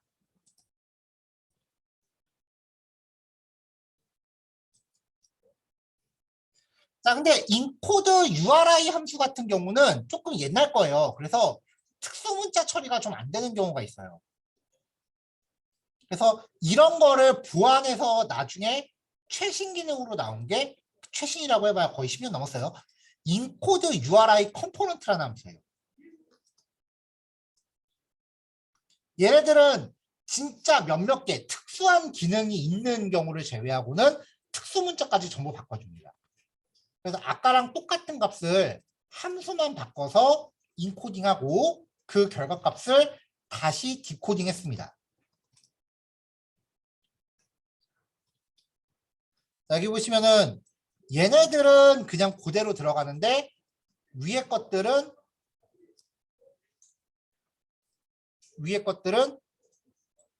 특수하게 바꾸죠.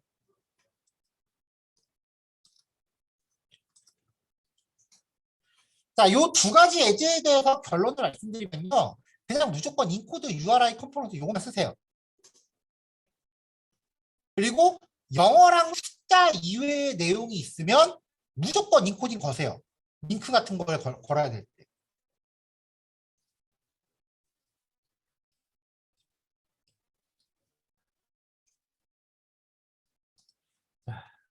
그래서 URL 인코딩이라고 하는 개념도 기억을 해놓으시면은 이제 프론트 개발할 때 좀 심심치 않게 등장하는 이슈입니다.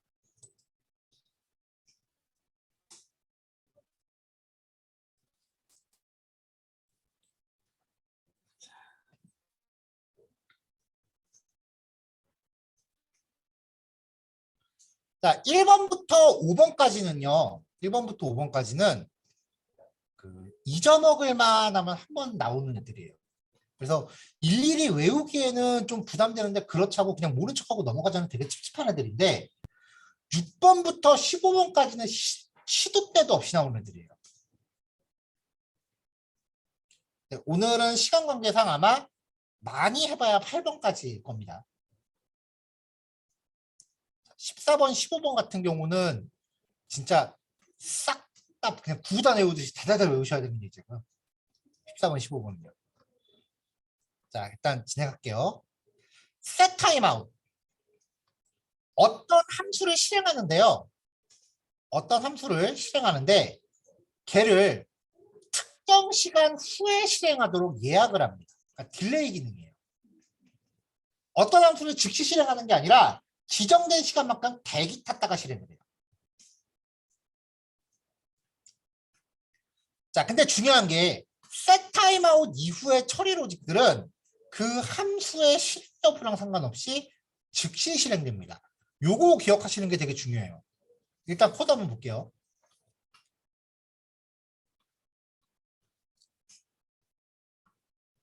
자, 푸라는 함수를 하나 만들었어요.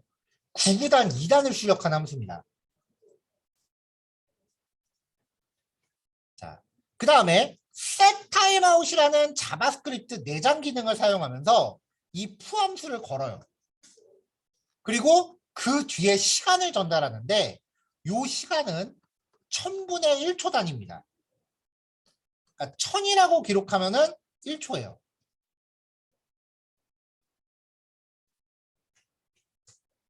왜 그 CSS로 트랜지션 같은 거 해보신 분들 아실 거예요. 3초라고 걸면은 되게 속 터져요. 0.3초라고 걸어야죠. 컴퓨터는 1초도 되게 긴 시간이에요. 생각을 해보세요. 일상생활에서 5초라고 하면 별거 아닌데 그 네이버 같은 거에서 검색어 입력하고 딱 버튼 눌렀더니 5초 동안 내가 꼼짝도 안 해요. 성격 급하면 마우스 던질걸요? 그래서 거의 모든 시간은 1000분의 1초 단위로 처리가 돼요. 밀리세컨드라고 부릅니다. 자, 그러면은 이 푸라고 하는 함수를 3초 동안 기다렸다가 3초 후에 실행시켜요. 딱 한 번만 실행합니다. 자, 그 다음이 중요해요. 아까 제가 설명을 뭐라고만 적어놨냐면요. 3초에 실행한다가 아니라 3초에 실행되도록 예약하는 거예요. 그러니까 얘가 3초 있다가 실행되도록 예약을 하고요. 그 다음 줄이 언제 실행되는지가 중요해요. 그러니까 요거 실행되는데 3초니까 얘는 앞만 빨라도 3초 이후다? 그러면 3초 동안 웹페이지는 벽돌이 됩니다. 다음으로 못 넘어가니까. 이 코드는 이 풀라고 하는 기능을 예약하고 그냥 끝나요. 넘어가요. 실행하건 말건 그냥 넘어가 버려요. set timeout은 3초에 실행시켜 주세요라고 예약하고 지할 일 끝난 거예요. 그래서 별도의 공간에서 예약이 하나 쌓이는 거예요. 예약 1번이에요. 3초. 얘는 전체 프로그램의 흐름 상관없이 그냥 지가 그때 되면 실행하는 거고요. 독립적이에요. 그리고 바로 넘어가요. 그래서 여기서 제일 먼저 출력되는 건 여기예요. 그 다음에 또 밑으로 가요. 이번에는 콜백 함수를 익명 함수, 그 중에서도 화살표 함수 패턴입니다.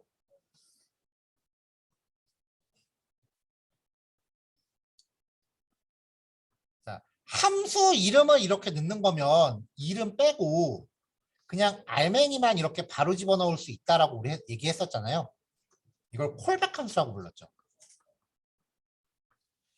자바스크립트라는 언어를 만든 쪽 입장에서는 자기네가 3초 동안 딜레이를 걸어줄 수는 있는데 3초 후에 어떤 일이 발생할지까지는 웹페이지마다 다르잖아요. 그러니까 3초 후에 어떤 일이 발생할지는 여러분들이 직접 만드세요라고 그 자리만 남겨놓는 거예요. 그게 콜백 함수예요. 이거랑 또 비슷하게 쓰이는 게 HTML 페이지에서 이벤트 처리하는 거. 클릭 같은 거예요. 클릭. 클릭을 감지하는 거는 자바스크립트 쪽에 해줄 수 있는데 클릭했을 때 무슨 일을 할지는 여러분들이 만드셔야 되는 거예요. 그렇게 어떤 일이 발생할지에 대해서는 우리가 직접 구현을 해야 되는 부분에 대해서 콜백 함수라는 기능을 제공을 하는 거죠. 자, 이렇게 직접 넣을 수도 있는데 여기서 풀라고 하는 이름 떼버리고 요 한 펑션을 여기다가 이렇게 직접 넣을 수도 있는데 똑같은 거잖아요. 근데 이 경우에 펑션 키워드 빼고 요 사이에 화살표 집어넣어서 화살표 함수를 처리하는 게 EX6 스타일이라고 했었죠. 요거 전에 우리 함수 얘기할 때 정리했던 건데 요거 빨리 익숙해지셔야 돼요. 저는 이후에 이제 전부 ES6로 갈 거예요.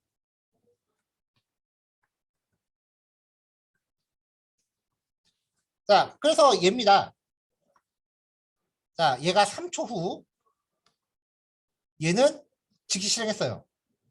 그 다음에 set timeout을 또 거는데 요만큼의 함수를 1.5초 후래요. 1.5초. 그리고 얘도 즉시 실행해요. 그래서 출력 결과를 보면은 1번, 2번, 그 다음에 1.5초, 여기가 3번, 그리고 9구나 2단 출력하는 게 네 번째예요.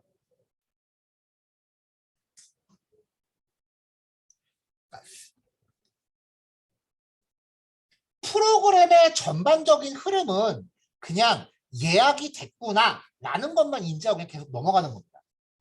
그래서 예약된 작업들은요. 제3의 독립적인 공간에서 지들이 따로 놀아요. 이를테면 멀티태스킹인 거죠. 자, 진짜 그런지 볼까요? 자, 9구단 이제 프로그램 끝났대요. 근데 자, 3단 나오고 2단 조금 이따 따로 나오는 거 보셨나요? 다시 화면 좀 크게 키운 다음에 다시 해볼게요. 저 3단이 먼저 나오고 2단 나중에 나오죠? 그래서 전체 실행 시간은 3.21초래요.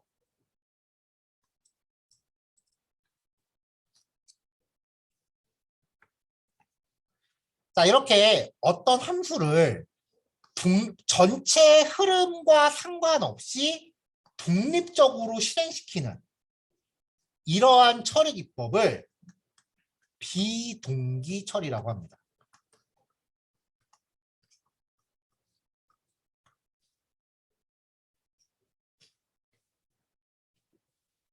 그 자바스크립트에서는 비동기 처리라고 하는 이슈가요.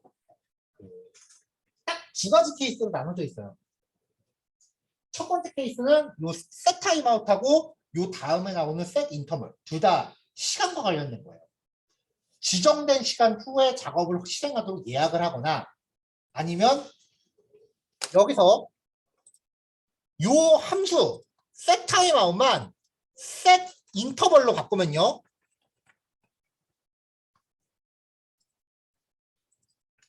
set 인터벌로 바꾸면 set 타임아웃은 지정된 시간을 딱 한 번 하고 끝나요. set 인터벌은 지정된 시간마다 한 번씩 주기적으로 계속 실행해요. 타이머 만드는 거예요.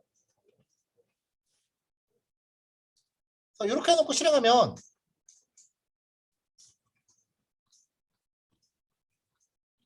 계속 나와요. 지정된 시간마다 한 번씩.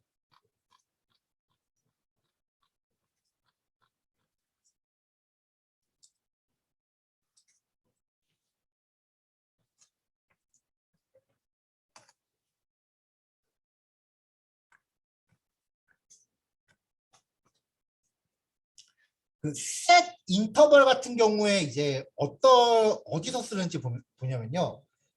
요즘 윈도우는 안 그러는데 그 기억하시는 분이 계실지 모르겠어요. 옛날에 윈도우 XP 쓸 때 페이지 새로 고침할 때마다 웹브라우저에 딱딱 하는 소리 났었어요. 웹브라우저에서 페이지가 새로 고침될 때마다 뭐 버튼 눌러지는 것 같은 소리가 났었거든요. 윈도우 자체에서 그런 소리를 냈는데 네이버 메인을 가만히 띄워놓고 있으면 한 1분인가에 한 번씩 페이지가 딱딱 거려요. 그게 왜 그러냐면 네이버가 메인 페이지에 아이프레임을 숨겨놓고 그걸 시간마다 한 번씩 새로 고침시켜요. 왜 그러냐면은 원래 그 로그인 처리라고 하는 게 지정된 시간 동안 페이지 이동이 한 번도 없으면 로그인이 자동으로 풀립니다. 대표적인 게 인터넷 뱅킹이에요. 인터넷 뱅킹 그냥 로그인을 하고 가만히 있으면 몇 초 후에 로그인 끊깁니다. 그런 거 있거든요. 네이버는 그거를 이제 유지하려고 그게 보통 5분이에요. 5분 동안 이동 안 하면 로그인이 끊기는데 그래서 특정 시간마다 한 번씩 아이프레임을 계속 새로 고침시켜서 로그인을 유지하는 거예요. 아이프레임을 하나 안 보이게 숨겨놓고 그 안에서 아이프레임을 새로 고침하면 본창은 그대로 있거든요. 지금도 그렇게 하고 있는 것 같아요. 그냥. 아무튼 그런 거 할 때 이제 타이머를 쓰는 거죠. 타이머 기능 하고요. 그 다음에 자바스크립트의 꽃 AJAX 처리해서 이제 비동기를 써요. 그 AJAX라고 하는 게 기본적으로 자바스크립트로 백엔드랑 통신하는 거예요. 통신 기술. 근데 통신이라고 하는 거는 인터넷 속도에 영향을 많이 받잖아요. 그러니까 인터넷이 느리면 느렸다고 해서 웹브라우저를 벽돌로 만들 수는 없으니까 통신도 비동기로 처리해요. 통신 예약을 하는 거지 실시간 통신은 아니에요. 그렇기 때문에 웹에는 실시간이라는 게 절대 존재할 수 없어요.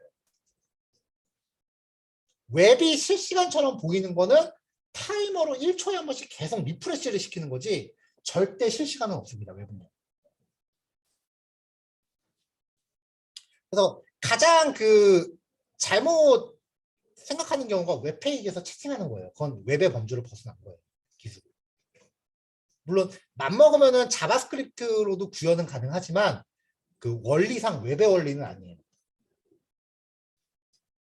딱 그 두 가지예요. 타이머하고 그 다음에 AJAX.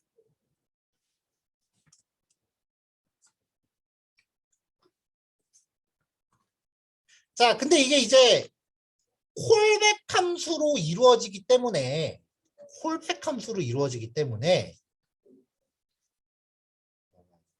이게 구구단을 출력한 다음에 또 뭔가 후속 처리를 해야 된다. 라고 하면은 이 안에 콜백이 또 들어가요. 콜백에 이렇게 펑션 안에 펑션이 또 들어가고 또 펑션이 들어가고 함수 안에 함수 안에 함수 안에 함수가 들어가는 되게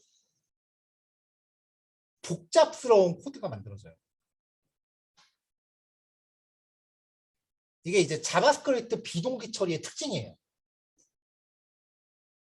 그러니까 우리가 일반적으로 아는 프로그램 소스 코드는 그냥 이렇게 순서대로 실행하는 거니까 요거 실행한 다음에 하고 싶으면은 이 밑에다 코딩하면 되잖아요. 근데 아까 보시다시피 얘는 얘가 실행된 거 말고 그냥 밑에를 해버려요. 9구단 출력한 다음에 9구단을 외자를 출력하고 싶다라고 하면은 얘는 이 안으로 들어가야 돼요. 그래서 함수 안에 함수가 들어가는 되게 복잡한 구조가 돼요. 이거를 자바스크립트에서는 콜백 헬이라고 불러요.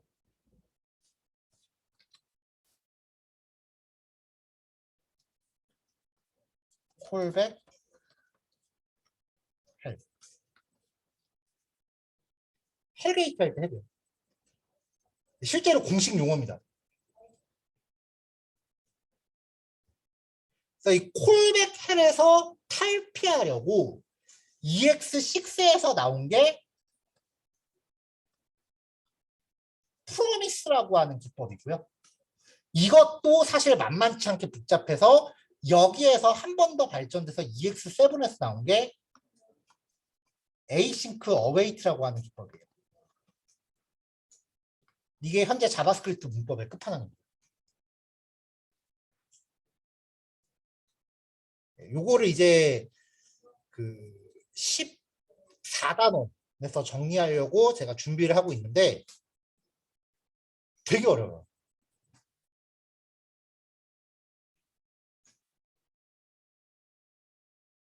그래서 보통 이제 프론트엔드 개발로 넘어가느냐 안 넘어가느냐의 기점이라고 보시면 돼요. 근데 사실 원리를 잘 몰라도 그 나중에 가면은 그냥 코드가 되게 몇 번 쓰다 보면은 딱딱 틀이 나오기 때문에 그냥 여기만 고치면 되는구나. 그 정도만 인지하셔도 코딩하는데 별 지장은 없는데 면접에서 이거 물어보는 회사를 되게 많이 봐요. 프론트 개발자 뽑을 때 이거 물어보는 회사를 진짜 많이 봐요.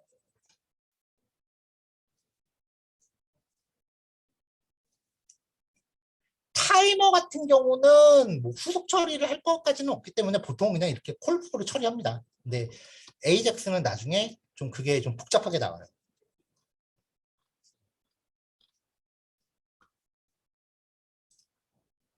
미리 스포 좀 했고요. 자, 그 다음에 이제 셋 인터벌. 조금 전에 보여드렸죠? 자, 아까 보여드린 거에 비해서 조금 더 추임새가 있는데요. 자, 셋 인터벌이라고 호출하면은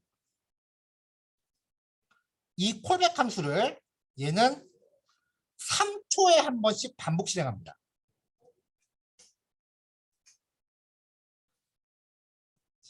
그러면서 일련의 숫자 값을 반환해요. 이게 뭐냐면은 타이머 일련 번호예요. 타이머 번호.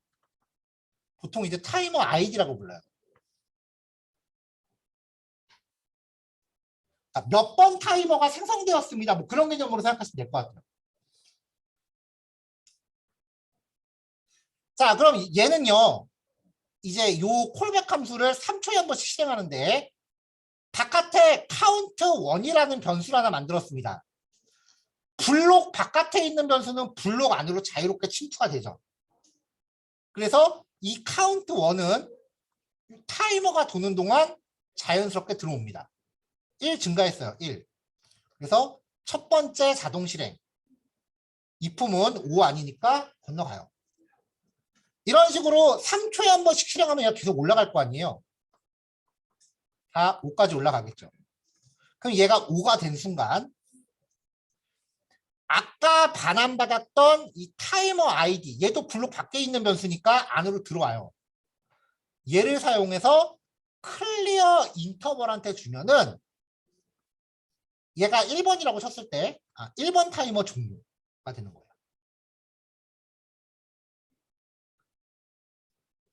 그러니까 클리어 인터벌은 타이머를 강제로 종료시키는 역할을 합니다. 근데 웹 같은 경우는 보통 셀 인터벌로 돌리면 유저들이 요 시간 다 차기 전에 딴 데로 이동하기 때문에 타이머 중지하는 경우는 거의 없어요, 사실은.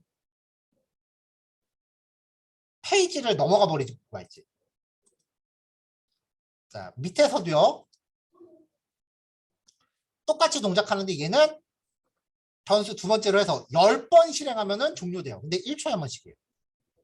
그러니까 얘는 종료하는데 10초 걸리는 거고 위에 거는 5번 실행하는데 3초마다 한 번이니까 종료하는데 15초 걸리겠죠. 이제 실행하는 거 보면은요. 얘가 먼저 3초 동안 5번 다 실행한 다음에 밑에 게 되는 게 아니에요. 요거랑 요게 동시다발적으로 중구난방으로 실행이 돼요. 타이머 1번과 2번이 그냥 지들이 알아서 각자 실행합니다.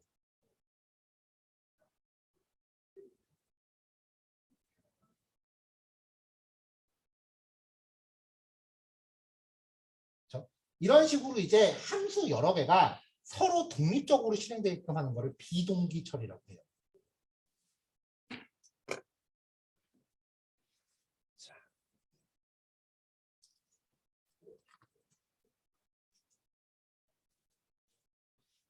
자, 요거까지 내용 정리하시면 됩니다. 오늘 본 거는요, 이제 모듈이라는 개념하고 자바스크립트 내장 기능 중에 함수 단위로 제공되는 기능들이에요. 다음 시간에 나머지 것들을 볼 텐데 다음 항목들은 클래스나 객체 단위로 제공되는 내장 기능들이 될 겁니다. 다음 시간, 다다음 시간까지 해서 이제 13단원까지 진행할 텐데 솔직히 13단원까지 재미 좀 없어요. 근데 11, 12, 13단원은 진짜로 꼭 알아두셔야 돼요. 앞에 것들은 사실 좀 천천히 연습하셔도 당장 웹페이지 만드는데 큰 지장은 없기는 해요. 근데 11, 12, 13단원은 잘 연습해 두셔야 되고 특히 이 세 단원은 웬만한 자바스크립트 학원에서는 수업 안 해줄 거예요. 진짜 이건 진짜 왜 코딩 템플하고 내걸고서 비싼 돈 받고 그냥 개발자들 전문으로 양성하는 사설 학원들이 있어요. 국비 지원 말고. 그런 데는 해줘요. 거기는 아예 자바스크립트 자체를 퍼블리셔 입장으로 바라보질 않아요. 근데 대부분의 학원들은 사실 퍼블리싱 쪽에서 자바스크립트를 접하고 나서 거기에서 약간 스킬업 하시는 단계가 많거든요. 근데 그런 과정에서는 요 내용들을 아예 언급을 안 해줄 거예요. 그건 제가 확실하게 말씀드릴 수 있으니까 조금 힘들더라도 요거 세 단어는 조금 힘 줘서 봐주시면 좋을 것 같아요. 자, 10분 동안 내용 다시 한번 체크하시고요. 10분 후에 마무리하는 걸로 할게요. 자, 녹화 끄고 갈게요. 그쪽으로.